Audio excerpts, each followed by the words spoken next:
حضور علیہ السلام نے فرمایا قیامت کے دن تم اتنی دیر تک قدم نہیں اٹھا سکو گے جب تک کہ تم 4 سوالوں کے جواب نہیں دے لو گے۔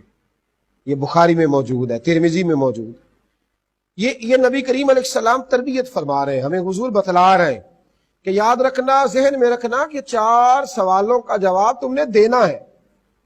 یا رسول اللہ صلی اللہ علیہ وسلم وہ کون سے؟ تو حضور نے فرمایا سب سے پہلے قیامت کے دن اللہ تم سے پوچھے گا کہ تم نے اپنی عمر کہاں گزاری۔ اللہ اکبر، میں کہہ چکا ہوں کہ یہ جان کسی کی امانت ہے، اس کا مالک کوئی اور ہے۔ تم سے پوچھا جائے گا کہ صبح سے شام تک تمہاری زندگی کے اوقات کہاں گزرے، اور پھر زندگی کے اندر سب سے قیمتی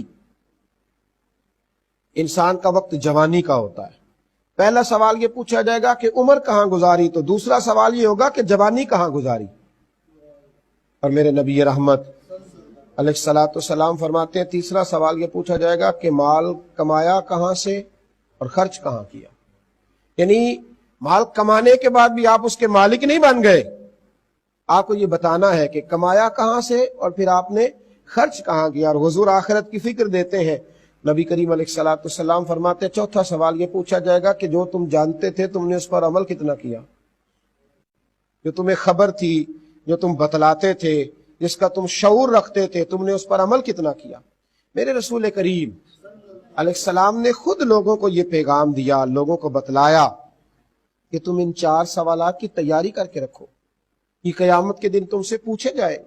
تمہیں احساس ہونا چاہیے کہ ہمارے پاس اس کی تیاری ہے۔ حضرت انس بن مالک رضی اللہ تعالیٰ عنہ فرماتے کہ جب نبی پاک علیہ السلام قیامت کا اور آخرت کا ذکر کرتے تھے تو ہمارے وجود کانپتے تھے، اور ہمیں یوں لگتا تھا کہ ابھی ہم اٹھ کے جائیں گے تو قیامت آ جائے گی، ہمیں اس کا جواب دینا ہوگا۔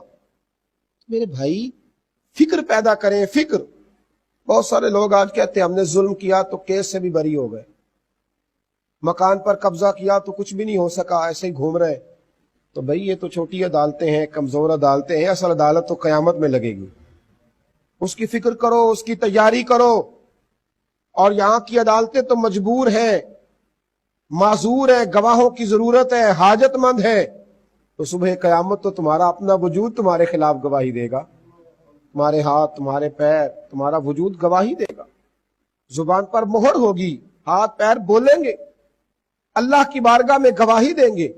اس کی تیاری کریں۔ صحابہ کرام علیہم رضوان میں سے 2 شخص نبی کریم علیہ السلام کی بارگاہ میں آئے تو کوئی تنازع تھا جائیداد کا۔ ایک کہتا تھا جائیداد میری ہے تو دوسرا کہتا تھا میری ہے۔ تو اللہ کے محبوب علیہ السلام نے ایک بات بیان کی۔